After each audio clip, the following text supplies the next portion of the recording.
सोलापुरात आज सकाळीच शहर हादरवून टाकणारी घटना उघडकीस आली आहे.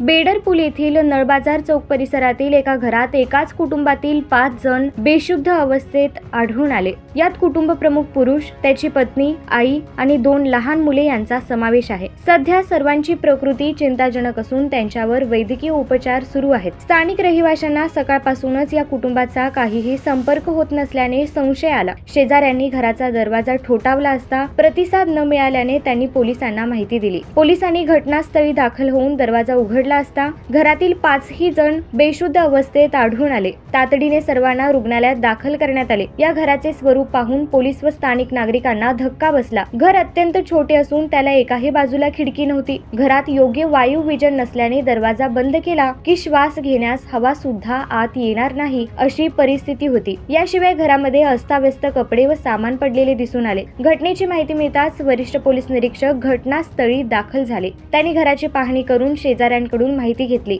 सध्या या घटनेमागचे नेमके कारण अद्याप स्पष्ट झालेले नाही. गळती झालेली गॅस सिलेंडर, श्वसनास त्रास होणारे धूरकण, कीटकनाशकांचा परिणाम किंवा इतर कोणतेही कारण, या सर्व शक्यता पोलीस तपासत आहेत. 5ही जणांना तातडीने जवळच्या शासकीय रुग्णालयात दाखल करण्यात आले असून डॉक्टरांनी त्यांची प्रकृती चिंताजनक असल्याचे सांगितले आहे. त्यांना उपचारासाठी अतिदक्षता विभागात हलविण्यात आले आहे.